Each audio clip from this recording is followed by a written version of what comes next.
So guys welcome back to micro classes. UP scholarship 2022 जो session है उसके लिए स्कॉलरशिप के फॉर्म भरे जा रहे हैं। इस वीडियो में हम ग्रेजुएशन जो कैंडिडेट है, जो ग्रेजुएशन के स्टूडेंट हैं, वे स्कॉलरशिप का फॉर्म कैसे भरेंगे। जो बीए बीएससी या बीकॉम के फर्स्ट ईयर में है, ऐसे स्टूडेंट स्कॉलरशिप का फॉर्म कैसे भरेंगे, स्टेप बाय स्टेप इस वीडियो में हम सब कुछ देखने वाले हैं। स्कॉलरशिप का फॉर्म भरने के लिए आपको इस वेबसाइट पर आना होगा। इस वेबसाइट का लिंक मैं डिस्क्रिप्शन बॉक्स में भी दे दूंगा, वहां से भी आप क्लिक करके सीधा इस वेबसाइट पर आप आ सकते हैं। अगर आप BA BSc BCom first year में हैं और स्कॉलरशिप का फॉर्म भरना चाहते हैं तो उसके लिए स्टूडेंट पोर्टल पर यहाँ पर आपको आना होगा। सबसे पहले हम रजिस्ट्रेशन करेंगे, उसके बाद लॉगिन करेंगे। कोई भी फॉर्म ऐसे ही भरा जाता है। स्टूडेंट पोर्टल पर आकर यहाँ पर रजिस्ट्रेशन पर हम क्लिक करते हैं। यहाँ पर आपको 3 बॉक्स देखने के लिए मिलेंगे। ये तीनों बॉक्स काफ़ी इंपॉर्टेंट है, इनको अच्छी तरह से जान लीजिए। ये स्टूडेंट रजिस्ट्रेशन हो रहा है 2022-23 सेशन के लिए और यही आज का हमारा सेशन भी है। अगर आप हिंदू हैं और हिंदू में आप एसटी एससी या जनरल कैटेगरी से बिलोंग करते हैं तब आपका ये बॉक्स रहेगा। इस बॉक्स से आपको मतलब रखना है।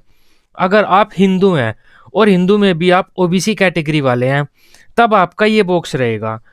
अगर आप हिंदू नहीं हैं, हिंदू न होने के अलावा आप बाकी सब कुछ भी हो सकते हैं। आप मुस्लिम सिख ईसाई जैन बौद्ध पारसी फारसी फलाना डिमक्का कुछ भी आप हो, हिंदू अगर आप नहीं हैं तब आपका ये बॉक्स रहेगा।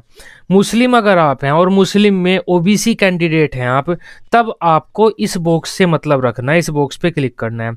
लेकिन अगर आप हिंदू ओबीसी हैं तब आपको इस बॉक्स से मतलब रखना है। ये कन्फ्यूजन होती है, बार बार आप पूछते हो, मैंने क्लियर कर दिया अब आपको।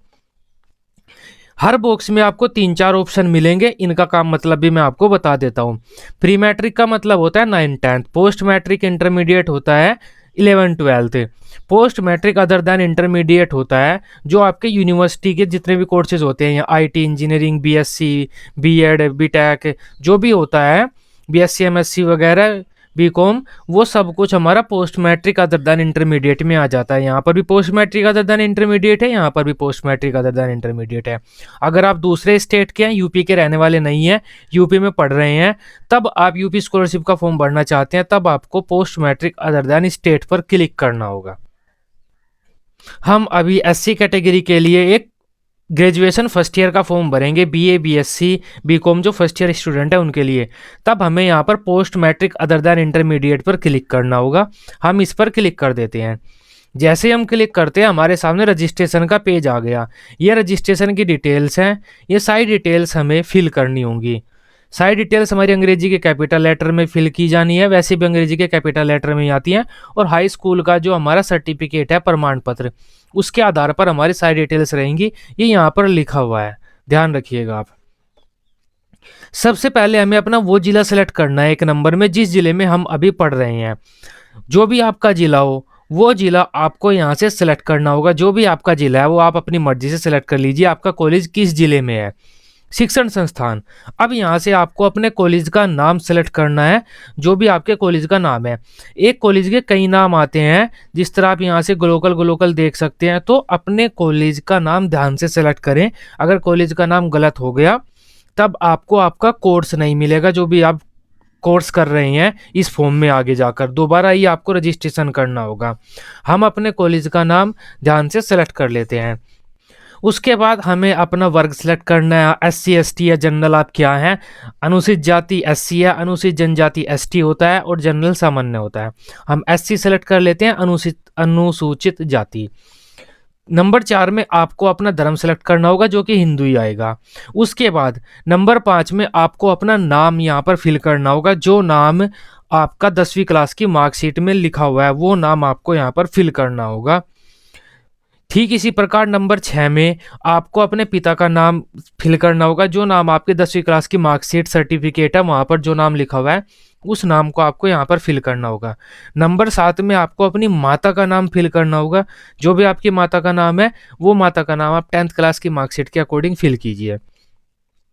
नंबर 8 में आपको अपनी डेट ऑफ बर्थ फिल करनी होगी। जो डेट ऑफ बर्थ आपकी 10th क्लास के सर्टिफिकेट में है वो डेट ऑफ बर्थ ही आपको फिल करनी है। इस फॉर्मेट में आपको डेट ऑफ बर्थ फिल करनी है, स्लैश करके, ओब्लिक करके। डैश नहीं लगाना है, ये ओब्लिक लगा हुआ है यहाँ पर, ओब्लिक। ओब्लिक करके अपनी डेट ऑफ बर्थ आपको यहाँ पर फिल करनी है। उसके बाद नंबर 9 में आपको अपना जेंडर सेलेक्ट करना है, मेल या फीमेल, जो भी आपका जेंडर है वो सिलेक्ट कर लीजिए। हम मेल सेलेक्ट कर लेते हैं।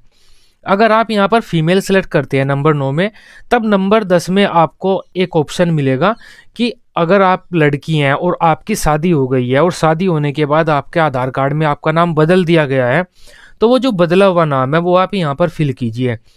आपका जो वेरिफिकेशन होगा वो फिर इस नाम से होगा, 10वें नंबर बॉक्स वाला जो बदला हुआ नाम है उससे। तो ये बात ध्यान रखने की है।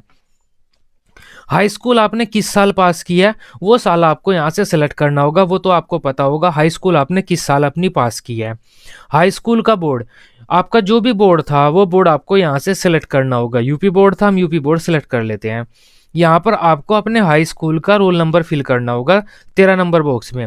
अगर आपके रोल नंबर में ABCD है तो वो तो इस पहले वाले बॉक्स में आएगी, और जो न्यूमेरिक कैरेक्टर हैं वे बाकी इस बॉक्स में आएंगे। आपका जो हाई स्कूल का रोल नंबर है वो इस बॉक्स में आपको फिल करना है। यूपी बोर्ड वालों को तो सीधा इस बॉक्स में अपना हाई स्कूल का रोल नंबर फिल करना है। जो भी आपका रोल नंबर है वो आप फिल कर लीजिएगा, टाइप करके आप फिल कर सकते हैं। 14 नंबर में आपको अपने स्कूल का नाम फिल करना होगा। जिस स्कूल से आपने अपनी हाई स्कूल पास की है उस स्कूल का क्या नाम था वो नाम आपको यहाँ पर फिल करना होगा। जैसे जनता इंटर कॉलेज सहारनपुर, इस तरह से आप थोड़ा सा एड्रेस के साथ फिल कर दीजिएगा कि स्कूल का नाम और अपने शहर का नाम। इस तरह से यहाँ पर आपको टाइप करना होगा। कैपिटल लेटर में आपको साइड डिटेल्स टाइप करनी होगी।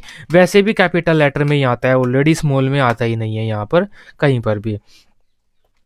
15 नंबर बॉक्स में आपको अपना वो मोबाइल नंबर यहाँ पर टाइप करना होगा जो मोबाइल नंबर आपके आधार कार्ड से लिंक है। आपके आधार कार्ड से जो भी मोबाइल नंबर लिंक है वही मोबाइल नंबर आपको यहाँ पर फिल करना होगा। अगर आप कोई दूसरा मोबाइल नंबर फिल कर देते हैं तो आपकी स्कॉलरशिप नहीं आएगी।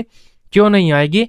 आपके आधार कार्ड से लिंक बैंक अकाउंट में ही आपकी स्कॉलरशिप आएगी। इस वजह से आपका मोबाइल नंबर काफ़ी इंपॉर्टेंट हो जाता है।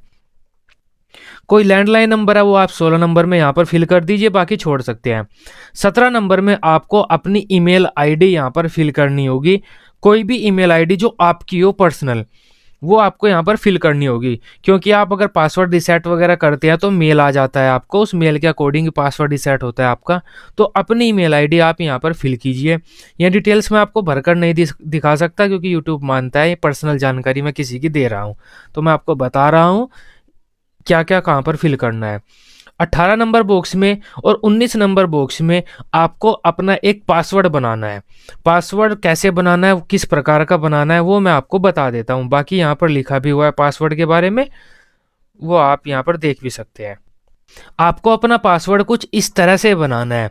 ये आपका पासवर्ड हो सकता है जिसमें कुछ तो आपकी बड़ी ABCD होगी, कुछ आपकी छोटी ABCD होगी, एक स्पेशल कैरेक्टर होगा और कुछ न्यूमेरिक कैरेक्टर होंगे। जैसे अभी H1 2 3 4 ए बड़ा कर दी हमने, बाकी छोटा एक स्पेशल कैरेक्टर आ गया, कुछ न्यूमेरिक कैरेक्टर आ गए, बीटा $3 4 2 1। तब इस तरह से आपको पासवर्ड बनाना है अपना। कोई भी एक या दो कैरेक्टर तो बड़े होने चाहिए, एक या दो कैरेक्टर कुछ छोटे भी होने चाहिए, एक स्पेशल कैरेक्टर होना चाहिए कुछ इस तरह का, और कुछ न्यूमेरिक कैरेक्टर होने चाहिए। तो इस तरह से जो भी आपका पासवर्ड है वो आप अपने अकॉर्डिंग बना लीजिए अपना। कोई भी इस तरह का पासवर्ड आप बनाकर 18 नंबर बॉक्स और 19 नंबर बॉक्स में आप टाइप कर दीजिए, यहाँ पर फिल कर दीजिए दोनों में।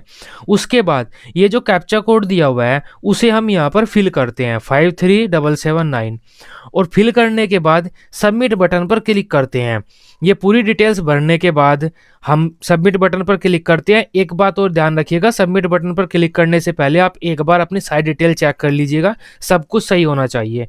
कुछ गलत होता है तो आप अपना जो रजिस्ट्रेशन है उसे एडिट नहीं कर पाएंगे, लेकिन सेम मोबाइल नंबर और सेम ईमेल आईडी पर आप दोबारा रजिस्ट्रेशन कर सकते हैं। इस वजह से सारी चीज़ ध्यान से आप सेलेक्ट करके सबमिट करिएगा। हम अपनी सारी डिटेल भरकर सबमिट करते हैं और देखते हैं क्या होता है। सबमिट बटन पर क्लिक करने के बाद हमारे सामने हमारे रजिस्ट्रेशन की डिटेल्स आ जाएंगी। ये हमारा रजिस्ट्रेशन नंबर यहाँ पर ऊपर लिखा हुआ आ जाएगा, रजिस्ट्रेशन संख्या। इस रजिस्ट्रेशन संख्या को आप कहीं पर नोट कर लीजिए, आप इसे भूल नहीं सकते। बाकी आप इस पेज का Ctrl+P करके प्रिंट भी ले सकते हैं। ये डिटेल्स मैंने ब्लर कर दी होंगी, कम दिख रही होंगी इधर वाली डिटेल्स, क्योंकि फिर यूट्यूब कहेगा कि आपने किसी की पर्सनल जानकारी यूट्यूब पर शेयर कर दी और वीडियो हटा लेगा मेरी। पहले भी 3-4 वीडियो हटा ली, तो मैं ब्लर करने लगा अब से, बाकी मैं ब्लर नहीं करता था। तब आपको क्या करना है, कंट्रोल पी करके इस पेज का प्रिंट ले लीजिए, सारी डिटेल्स आपकी हैं, चेक कर सकते हैं। ये जो हमारा रजिस्ट्रेशन नंबर दिया हुआ है इसे अलग लिख लीजिए कहीं, इसे आप खो नहीं सकते। रजिस्ट्रेशन आपका हो गया है, अब आपको लॉगिन करना है। लॉगिन करने के लिए आपको यहाँ पर होम बटन पर आना है, होम बटन पर क्लिक करना है। ये जो होम टैब दी हुई है इस पर हम क्लिक कर देते हैं। जैसे हम इस पर क्लिक करते हैं दोबारा फिर अपने मेन पेज पर आ जाते हैं यूपी स्कॉलरशिप के। हम दोबारा स्टूडेंट पोर्टल पर चलते हैं, यहाँ पर रजिस्ट्रेशन हमारा हो गया है। अब हम फ्रेश लॉगिन करेंगे। यहाँ पर 2 लॉगिन दिए हुए हैं। फ्रेश लॉगिन का मतलब है आप फर्स्ट ईयर में हैं, आपने अभी अभी रजिस्ट्रेशन किया है और पहली बार लॉगिन कर रहे हैं। सेकंड ईयर और थर्ड ईयर में आप रिन्यूअल लॉगिन करेंगे। रिन्यूअल लॉगिन का मतलब है आपने लॉगिन पहले ही कर लिया था पिछले साल, अब आप पिछले साल वाले फॉर्म को ही दोबारा से रिन्यू करेंगे। तब फर्स्ट ईयर में आपका फ्रेश लॉगिन होता है, सेकंड और थर्ड ईयर में रिन्यूअल लॉगिन होगा। हम यहाँ पर फ्रेश लॉगिन पर चलते हैं और post matric other than inter पर ही क्लिक करते हैं, क्योंकि post matric other than inter में ही हमारा बीए बीएससी बीकॉम वाले कोर्सेज आते हैं।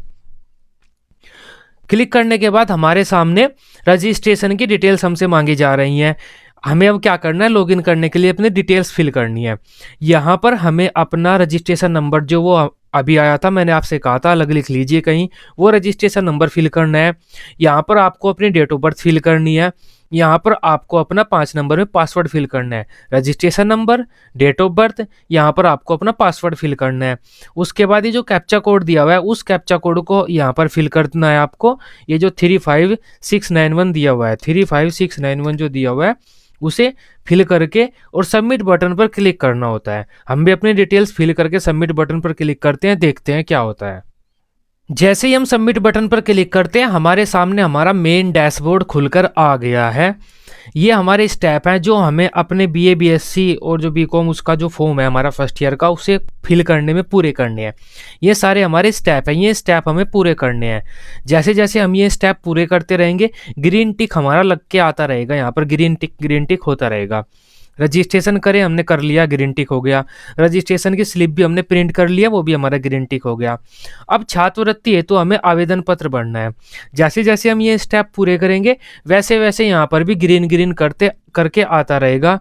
और यहाँ पर हमारी डिटेल्स लिखी हुई हैं, ये मैंने हाइड कर दी होंगी, बाकी यहाँ पर डिटेल्स लिखी हुई हैं आपके बारे में, वो भी आप देख सकते हैं कभी आपने किसी और का फॉर्म खोल लिया है। अब हम क्या करते हैं, अपना फॉर्म भरते हैं। पहले 2 स्टेप तो हमारे कंप्लीट है। अब हम छात्रवृत्ति हेतु आवेदन पत्र भरें इस ऑप्शन पर क्लिक करते हैं। जैसे ही हम इस ऑप्शन पर क्लिक करते हैं हमारे सामने कुछ इस तरह की डिटेल्स आ जाती हैं। रजिस्ट्रेशन हमारा पूरा हो गया है। अब शैक्षणिक हमें अपनी एजुकेशनल डिटेल्स देनी है। यहाँ पर एजुकेशनल डिटेल्स हमें अपनी देनी है। हम शैक्षणिक भरेंगे। अब सबसे पहला ऑप्शन है हमारा पाठ्यक्रम का प्रकार। अब पाठ्यक्रम के प्रकार में 2 ऑप्शन आते हैं, नियमित व स्ववित्त पोषित। ये अब आप अपना यहाँ पर नियमित या स्ववित्त पोषित करके देख सकते हैं। सरकारी कॉलेज है, सरकारी कोर्स है तो नियमित सेलेक्ट होगा। आप किसी प्राइवेट कॉलेज में कोई प्राइवेट कोर्स कर रहे हैं, खुद से फीस देकर, ज़्यादा फीस देकर प्राइवेट कॉलेज में पढ़ रहे हैं तो यहाँ पर स्ववित्त पोषित आएगा। जो भी आपका ऑप्शन है वो सिलेक्ट कर लीजिएगा। बाकी यहाँ पर नियमित और स्ववित्त पोषित एक बार सिलेक्ट करके भी आप देख लीजिएगा। पाठ्यक्रम के प्रकार में आपके ऑप्शन खुल रहे हैं। हम यहाँ से दूसरे नंबर पर जो पाठ्यक्रम का नाम है, यहाँ से हम पाठ्यक्रम अपना सेलेक्ट कर लेते हैं। बीए बीएससी किस चीज़ के लिए हम फॉर्म भर रहे हैं, मान लेते हैं हम बीए के लिए फॉर्म भर रहे हैं, हमने बीए यहाँ से सेलेक्ट कर लिया। उसके बाद वर्तमान पाठ्यक्रम का ब्रांच, बीए में भी जो हमारे ब्रांचेज होती हैं वे आ जाएंगी कि बीए आप किस चीज़ से कर रहे हैं। जो भी आपकी ब्रांच है वो यहाँ से आप सेलेक्ट कर लीजिएगा। उसके बाद 4 नंबर में अपने आप यहाँ पर ऑप्शन आ जाएंगे। हम फर्स्ट ईयर में हैं और 3 साल का हमारा पूरा कोर्स है। अगर हमने फर्स्ट ईयर में फॉर्म नहीं भरा था तो हम यहाँ से सीधा सेकंड ईयर भी कर सकते हैं। क्या आपका प्रवेश लेटरल एंट्री के आधार पर हुआ है, 5 नंबर में हमें नो करना है। लेटरल एंट्री मतलब सीधा आपका सेकंड ईयर में या डायरेक्ट एडमिशन सेकंड ईयर में हुआ है, तो ये इंजीनियरिंग वगैरह में तो होता है। 6 नंबर बॉक्स में आवासीय या दिया छात्र में, अगर आप जिस कॉलेज में पढ़ रहे हैं उस कॉलेज के हॉस्टल में रह रहे हैं तो आपको आवासीय छात्र पर क्लिक करना है। अगर आप उस कॉलेज के हॉस्टल में नहीं रह रहे तो आपको दीवा छात्र पर क्लिक करना है। हमने दीवा छात्र पर यहाँ पर क्लिक कर दिया। वर्तमान पाठ्यक्रम के प्रथम वर्ष में प्रवेश तिथि, आपने जो बीए, बीएससी, बीकॉम जो भी कर रहे हैं उसके फर्स्ट ईयर की जब आपने फीस दी होगी, उस फीस की स्लिप पर जो भी डेट डली हुई है, जिस दिन आपने एडमिशन लिया उस दिन आप फीस देते हैं अपनी कॉलेज की, वो जो कॉलेज की फीस दी है उस कॉलेज की फीस पर जो भी डेट डली हुई है वो डेट आपको यहाँ पर फिल करनी है। हम अपनी डेट फिल कर लेते हैं, जो भी हमारी है वो आप अपने अकॉर्डिंग फिल कर लीजिएगा। ये डेट तो आपकी फीस स्लिप पर जो भी डेट डली हुई होगी, हमने ये डेट फिल कर लिया। अब हमसे 9 नंबर बॉक्स में हमारी जिस यूनिवर्सिटी में हम पढ़ रहे हैं उस यूनिवर्सिटी का एनरोलमेंट नंबर पूछ रहा है, अफिलिएटिंग एजेंसी का पंजीकरण, पंजीयन क्रमांक, पंजीयन संख्या, एनरोलमेंट नंबर। फर्स्ट ईयर में से भरने की जरूरत नहीं होती, सेकेंड और थर्ड ईयर में ये भरा जाता है। जब आपका फर्स्ट ईयर का रिजल्ट आएगा, फर्स्ट ईयर के रिजल्ट में आपको एनरोलमेंट नंबर मिलेगा आपकी यूनिवर्सिटी का, वो एनरोलमेंट नंबर आपको यहाँ पर फिल करना है। 10 नंबर बॉक्स में आपकी यूनिवर्सिटी का नाम अपने आप आ रहा होगा, इसको तो हमें छेड़ने की जरूरत नहीं है। 11 नंबर बॉक्स हमसे कह रहा है क्या आपका प्रवेश कक्षा 12 के नंबरों की मेरिट के आधार पर हुआ है। हमने बीए में एडमिशन लिया है, हमारा जो एडमिशन हुआ है वो क्लास 12 की मेरिट लगी थी नंबरों की, उसके आधार पर हुआ है, तब हम यस कर देते हैं।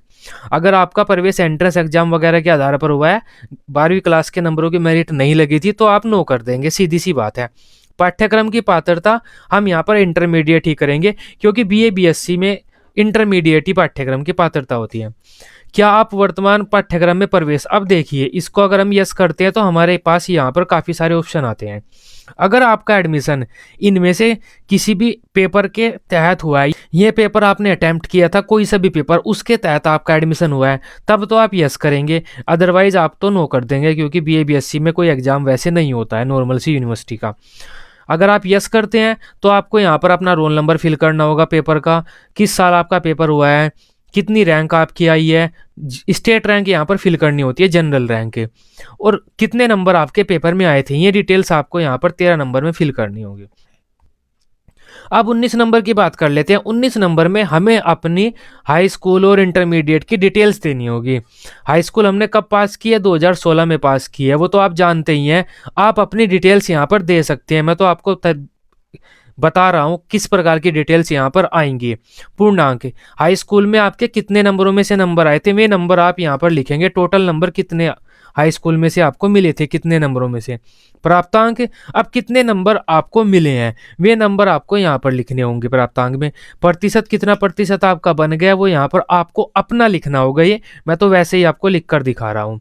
उसके बाद यहाँ पर आपको अपने यूनिवर्सिटी या बोर्ड का नाम फिल करना होगा, जिस बोर्ड से आपने अपनी हाई स्कूल पास की है। हमने अपनी हाई स्कूल मान लेते हैं यूपी बोर्ड से पास किया है, जो भी आपका बोर्ड है वो बोर्ड आप यहाँ से फिल कर सकते हैं। वो तो आपको पता होगा आपका क्या बोर्ड है, UP board, CBSE board, ICSE board, जो भी आपका बोर्ड है उसका नाम फिल करना होगा। अब इंटरमीडिएट 12th क्लास की डिटेल, 12th क्लास हमने कब पास की, 2018 में पास की थी। पूर्णांक, कितने नंबरों में से नंबर मिले थे टोटल, वो आपको अपने फिल करने हैं, जितने में से नंबर मिले थे आपको। प्राप्तांक, कितने नंबर आए थे, जितने नंबर आपके आए थे वो नंबर आपको यहाँ पर फिल करने हैं। कितना प्रतिशत बन जाता है वो प्रतिशत आपको यहाँ पर फिल करना है, और अपने बोर्ड का नाम, जिस बोर्ड से आपने 12th क्लास पास की है इंटरमीडिएट, वो यहाँ पर आपको लिख देना है। कुछ और भी आपने किया हुआ है और आप ऐड करना चाहते हैं, बाकी ऐड करने की ज़रूरत नहीं है। वैसे ऐड करने के लिए ऐड न्यू रो है, इस पर क्लिक करके आप ऐड कर सकते हैं, बाकी ऐड करने की ज़रूरत नहीं होती। एक बार आप अपनी सारी डिटेल चेक कर लीजिए, जो डिटेल्स मैंने भरी है वे सारी सही हैं, क्योंकि इस वैसे आप इसमें एडिट कर सकते हैं, एडिट का ऑप्शन मिलेगा। सारी डिटेल चेक कर लेने के बाद ये जो कैप्चा कोड दिया हुआ है 85164, इसे हम यहाँ पर फिल करते हैं, इस टिक बट्टे पर इस पर टिक करते हैं और सबमिट बटन पर क्लिक कर देते हैं। सबमिट बटन पर क्लिक करने के बाद हमारा जो शैक्षणिक वाला ऑप्शन था ये भी टिक होके आ गया। अब हमसे हमारी निजी जानकारी पूछी जा रही है, इसमें हमें अपना परमानेंट एड्रेस फिल करना है, जो हमारे आधार कार्ड पर है, जो हमारा परमानेंट एड्रेस है। ये 2 बॉक्स दिए हुए हैं ऊपर और नीचे। आधा एड्रेस आप ऊपर फिल कर लीजिए, जैसे विलेज ये, पोस्ट ये, डिस्ट्रिक्ट और आपका जो उत्तर प्रदेश है वो नीचे फिल कर लीजिए। इस तरह आप अपना एड्रेस फिल कर सकते हैं। अगर आपका परमानेंट एड्रेस और करंट एड्रेस सेम है, बाकी इस पर टिक कर दीजिए, परमानेंट और करंट एड्रेस सेम हो जाएगा। मैं फिल नहीं कर सकता, वो यूट्यूब वाले फिर कहेंगे मुझे कि आपने पर्सनल डिटेल दे दी किसी बच्चे की, चाहे मैं यहाँ पर गलती फिल कर लूँ, लेकिन उन्हें नहीं समझ में आती ये बात। 3 नंबर बॉक्स में अगर आपके पास राशन कार्ड है आपके पापा का, आपके पापा या मम्मी के नाम से राशन कार्ड होता है, वो नंबर आप यहाँ पर फिल कर ले सकते हैं, बाकी आप छोड़ सकते हैं। देखो इस पर लाल रंग का वो डिब्बा सा बना हुआ नहीं आ रहा, तो ये मैंडेटरी नहीं है। पहले ये मैंडेटरी था, अब इन्होंने स्कॉलरशिप वालों ने इसे हटा दिया। 4 नंबर बॉक्स में अगर आप कोई दिव्यांग है तो आप सिलेक्ट करेंगे, नहीं तो आप बाकी खाली छोड़ देंगे।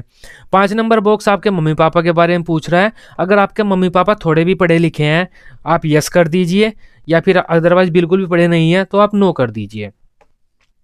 5 का जो पहला पॉइंट है ये कह रहा है क्या आपके पिता साक्षर हैं, थोड़े भी पढ़े लिखे हैं, तो आप यस कर सकते हैं। अब क्या किया हुआ है आपके पिता ने, 1 से 5 या 12 क्लास पास किया, डिप्लोमा, ग्रेजुएशन, पोस्ट ग्रेजुएशन, जो भी किया हुआ है वो आप सेलेक्ट कर लीजिए। क्या आपकी माता पढ़ी है तो हम नो कर देते हैं, हमारी माता पढ़ी नहीं है तो यहाँ पर हमें कुछ सेलेक्ट करने की जरूरत नहीं है।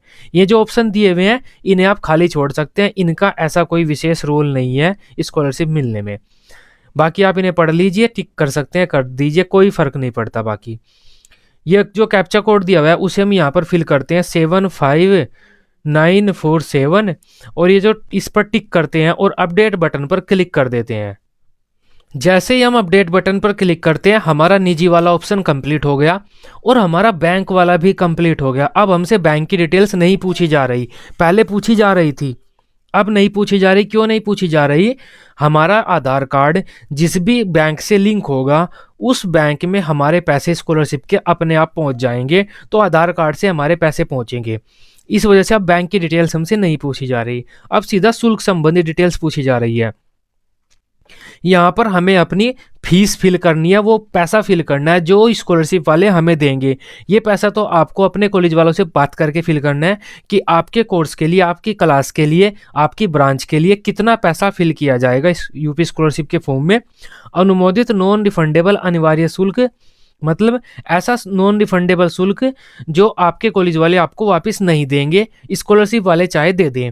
मान लेते हैं हमारी फीस या हमारा जो शुल्क है 7500 है, वो आप अपना फिल कीजिएगा अपने कॉलेज वालों से पूछकर। ये जो कैप्चा कोड दिया हुआ है इस कैप्चा कोड को हम यहाँ पर फिल कर देते हैं और यहाँ पर टिक करते हैं, अपडेट बटन पर क्लिक कर देते हैं। जैसे ही हम अपडेट बटन पर क्लिक करते हैं हमारा शुल्क संबंधी वाला ये जो टैब है यह भी कंप्लीट हो गया। अब हमसे गत वर्ष की डिटेल्स पूछी जा रही हैं, हमारी गत वर्ष की हमारी क्या डिटेल्स है।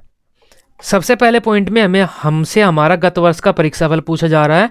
यहाँ पर तो पास ही सेलेक्ट करना होगा क्योंकि कोविड चला गया। अब गत वर्ष की परीक्षा प्रणाली कैसी थी? अगर हमने 12th क्लास पास की हुई है, अगर वार्षिक परीक्षा प्रणाली थी तो वार्षिक परीक्षा प्रणाली, अगर सेमेस्टर वाइज था तो सेमेस्टर वाइज, जो भी आपका था वो सिलेक्ट करेंगे। हम वार्षिक परीक्षा प्रणाली सेलेक्ट कर लेते हैं। फिर हमारी अंकन प्रणाली क्या थी? 3 नंबर में हमें नंबर मिले हैं, हमारे जो 12th क्लास था उसकी मार्कशीट में नंबर मिले हैं, या सीजीपीए मिला है या एसजीपीए मिला है, जो भी मिला है वो सिलेक्ट कर लीजिए। अगर आप नंबर सेलेक्ट कर लेते हैं तो 4 नंबर तो हमारे मतलब का नहीं होता, ये तो हमारे कॉलेज वाले फिल करते हैं। अब 5 और 6 नंबर में हमें अपने नंबर फिल करने होंगे। अगर हमारा सीजीपीए मिला है तो हम सीजीपीए सेलेक्ट कर लेते हैं। अब सीजीपीए को अपनी यूनिवर्सिटी के, अपने बोर्ड के नंबरों में कन्वर्ट करने के फॉर्मूले होते हैं, नंबरों में कन्वर्ट करना होगा। और 5 नंबर बॉक्स में हमें वे नंबर लिखने होंगे जितने नंबर हमारे आए हैं। 12th क्लास में मान लेते हैं हमारे ये नंबर आए हैं, जो भी आपके आए हैं वो तो नंबर आपको अपने खुद के लिखने होंगे। 6 नंबर बॉक्स में टोटल कितने में से नंबर आए हैं वो यहाँ पर लिखना होगा। परसेंटेज हमारा अपने आप टोटल यहाँ पर आ जाएगा। सीधी सी बात है, अगर आपको नंबर मिले हैं तो आप यहाँ से नंबर सेलेक्ट करेंगे, वार्षिक परीक्षा अंक प्रणाली, और यहाँ पर आपके प्राप्तांक और पूर्णांक लिख देंगे। अगर सीजीपीए मिला है तो सीजीपीए या एसजीपीए सेलेक्ट करेंगे, और सीजीपीए या एसजीपीए को आप कन्वर्ट करेंगे नंबरों में और वे नंबर आप यहाँ पर फिल करेंगे। उसके बाद यहाँ पर आपको अपने बोर्ड का या यूनिवर्सिटी का नाम फिल करना होगा, बोर्ड का नाम जिस बोर्ड से आपने अपनी 12th क्लास पास की है। जो भी आपका बोर्ड का नाम है वो आप यहाँ से फिल कर लीजिए। और ये जो कैप्चा कोड दिया हुआ है ये कैप्चा कोड यहाँ पर फिल करना होता है 86486। उसके बाद इस पर हम टिक करते हैं और अपडेट बटन पर क्लिक कर देते हैं। जैसे ही हम अपडेट बटन पर क्लिक करते हैं हमारे सामने ये मैसेज आ जाता है कि आपका फॉर्म भरा जा चुका है, आपकी सारी डिटेल सही तरह से भरी जा चुकी हैं। अब आपको क्या करना है, फिर अपना फोटो अपलोड करना है। अगला चरण क्या है? फोटो अपलोड करना है। बिना फोटो अपलोड करे आपका आवेदन पूर्ण नहीं माना जाएगा। ये डिटेल्स यहाँ पर लिखी हुई हैं। अब हम क्या करते हैं, फोटो अपलोड करने के लिए ये जो होम का बटन दिया हुआ है, इस होम के बटन पर क्लिक करते हैं।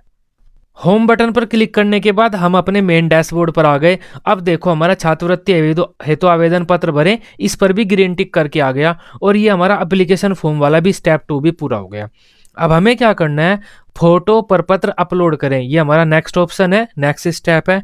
फोटो प्रपत्र अपलोड करें, इस स्टेप पर हमें क्लिक करना होगा। इस पर हम क्लिक करते हैं फोटो अपलोड करने के लिए। जैसे ही हम क्लिक करते हैं हमारे सामने हमारी डिटेल्स आ जाएंगी।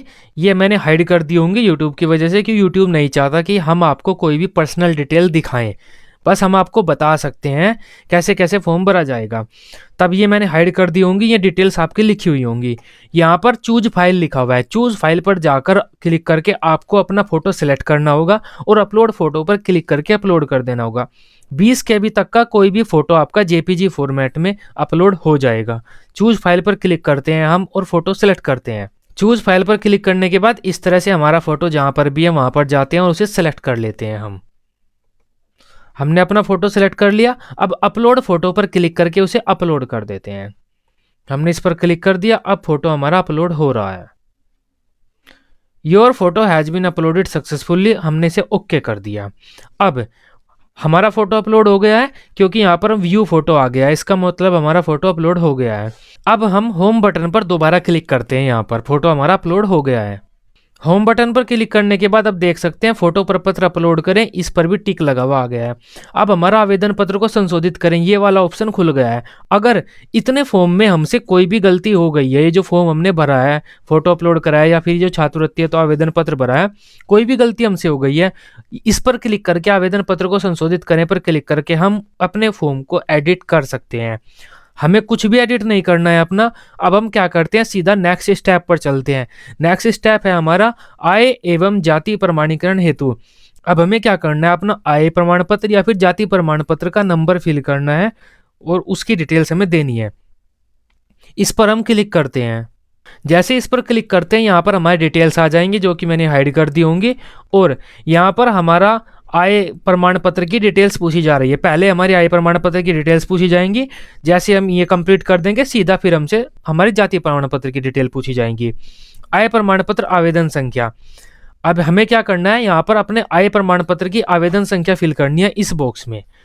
दूसरे बॉक्स में हमें अपने प्रमाण पत्र का क्रमांक फिल करना है। आवेदन संख्या बड़ी होती है, प्रमाण पत्र क्रमांक छोटा होता है, तो ये दोनों डिटेल्स अपनी भर लीजिए आप अपने आय प्रमाण पत्र में देखकर। और ये जो कैप्चा कोड दिया हुआ है, इस कैप्चा कोड को यहाँ पर फिल करके सबमिट बटन पर क्लिक करिए। हम भी अपने ये जो डिटेल्स हैं ये कंप्लीट करके सबमिट बटन पर क्लिक करके देखते हैं हमारे सामने क्या होता है। सबमिट ऑप्शन पर क्लिक करने के बाद हमारे सामने हमारा जो इनकम सर्टिफिकेट है उसकी पूरी डिटेल्स आ जाएंगी। यहाँ पर आप देख लीजिए, जो भी आपका इनकम सर्टिफिकेट है अगर वह सही है, उसके बाद आप वेरीफाई इनकम डिटेल पर यहाँ पर क्लिक करेंगे। अब हम वेरीफाई इनकम डिटेल पर क्लिक करते हैं।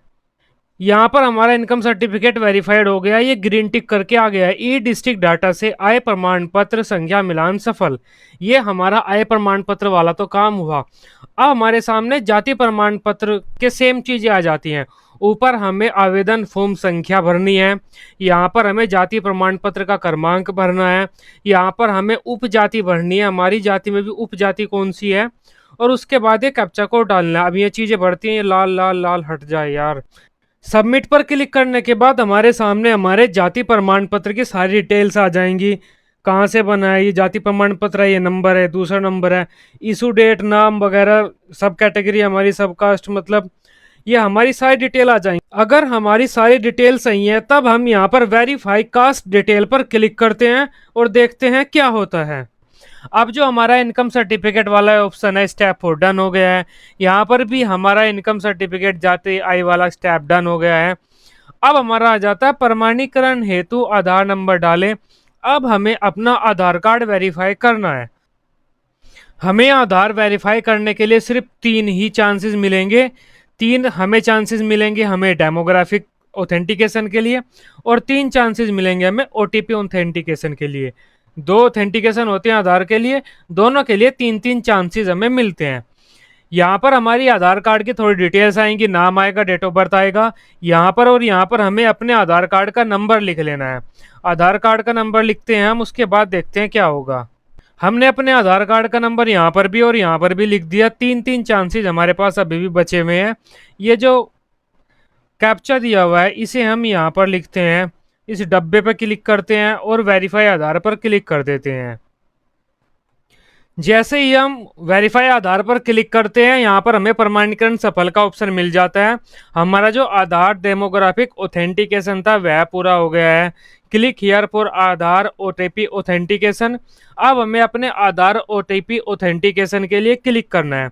यहाँ पर हम अब क्लिक करते हैं, देखते हैं क्या होता है। जैसे हम आधार ओटीपी ऑथेंटिकेशन पर क्लिक करते हैं, हमारे सामने कुछ ऐसे ऑप्शन खुल जाते हैं। अब ओटीपी ऑथेंटिकेशन के लिए भी हमें 3 चांसेस मिले हुए हैं, जिसमें ये हमारा पहला ही चांस है, एक भी हमने खराब नहीं किया है। यहाँ पर हमें हमारा नाम देखने को मिल जाएगा, डेट ऑफ बर्थ देखने को मिल जाएगी। अब हमें क्या करना है, रिसेंड ओटीपी पर क्लिक करना है। रिसेंड ओटीपी पर हम क्लिक कर देते हैं।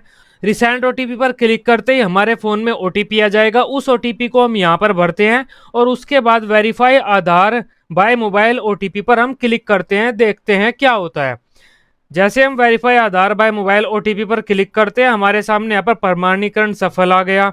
ये ओटीपी हमारा, और हमारा मतलब ये भी काम हो गया ओटीपी वाला भी। अब हम होम बटन पर क्लिक करते हैं और देखते हैं होम बटन पर क्लिक करके क्या होता है। यहाँ पर जैसे हम होम बटन पर क्लिक करते हैं, हमारा जो मेन डैशबोर्ड है उस पर आ जाते हैं। जो हमारा आधार कार्ड वाला स्टेप 5 था ये भी हमारा पूरा हो गया, टिक आ गया। आधार कार्ड वाला जो ये था, आधार नंबर डालें, ये टिक हो गया। अब जांच हेतु आवेदन प्रिंट करे पर भी टिक हो गया, मतलब अब हम जांच हेतु आवेदन भी प्रिंट कर सकते हैं। अब हम क्या करेंगे, जांच हेतु अपना आवेदन प्रिंट करेंगे, उसे अपने कॉलेज में टीचर के पास लेकर जाएंगे और उन्हें दिखाएंगे।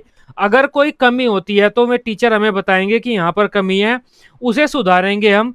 आवेदन पत्र को संशोधित करें, इस ऑप्शन पर क्लिक करके उसे सुधार के दोबारा यहाँ से प्रिंट करके हम दिखाएंगे। जब टीचर कह देगा सब कुछ ठीक है, इसे आप फाइनल सबमिट कर दो, फिर हम इस ऑप्शन पर यहाँ पर फाइनल सबमिट कर देंगे, क्योंकि ये भी हमारा खुल गया है, ब्लू हो गया है। यहाँ पर हम फाइनल सबमिट कर देंगे जब, उसके 3 दिन बाद हमारा ये ऑप्शन खुल जाएगा। देखो ये ब्लैक है, अभी तक नहीं खुला, 3 दिन बाद ये खुल जाएगा और इसे फाइनल सबमिट करके यहाँ से प्रिंट कर लेना यहाँ से। I hope BEd first year में आपको स्कॉलरशिप का फॉर्म कैसे भरना है सभी कुछ आपको क्लियर होगा। अभी भी कोई डाउट है आपका, आप मुझे कमेंट कर दीजिए, मैं आपको वहाँ पर आपका रिप्लाई दे दूंगा। वीडियो आपको अच्छी लगी हो, आप इसे अपने बीएड ग्रुप्स में शेयर कर सकते हैं। यूपी स्कॉलरशिप की कोई भी डिटेल लेने के लिए आप इस चैनल को सब्सक्राइब कर सकते हैं। Till then bye bye, take care.